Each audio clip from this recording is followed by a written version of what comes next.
રૂપિયાની ગોળી છે કેવી રીતે કોઈનો જીવ બચાવી શકે? સો બેઝિકલી હાર્ટ એટેક કઈ રીતે આવે છે? હાર્ટ એટેક ક્યારે આવે છે? આ મારું હાર્ટ છે, આ મારી નસ છે કે જ્યાંથી બ્લડ સર્ક્યુલેશન જાય છે.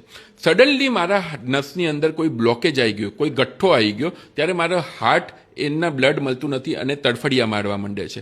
એ ટાઈમે જો એ ગઠ્ઠાને આપણે ઓગાળી શકીએ તો તરત ઘણી વખત હાર્ટનું બ્લડ સર્ક્યુલેશન રિસ્ટોર થતું હોય છે અને હાર્ટ એટેકથી બચાતા હોય છે. હવે હું જે દવાની વાત કરી રહ્યો છું એ દવાનું નામ છે ડિસ્પિરિન ટેબ્લેટ.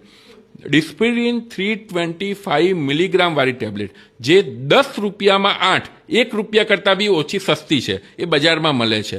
એ લઈને તમારા કોઈ રિલેટિવના, તમારા કોઈ સગા સંબંધીમાં, તમારા મમ્મી પપ્પાના કોઈ પોકેટમાં રાખી મૂકશો અને જ્યારે બી કોઈ આવી ઇવેન્ટ થાય ત્યારે એને ઓગાળીને કે ચાવીને જો આપવામાં આવશે તો સ્ટડીઝ એમ કહે છે કે 30% લોકોના પેશન્ટની જાન બચી શકે છે. હવે આ ઇન્ફોર્મેશન કોઈને ખબર જ નથી, એ ટાઈમે બીજું 1000 અખતરા કરશે પણ આ વસ્તુ નહીં લે, એના લીધે લોકોની જાન જતી હોય છે. એટલે તમે બી આ વસ્તુ ધ્યાનમાં રાખજો અને આજે જ જઈને અમલમાં મૂકજો.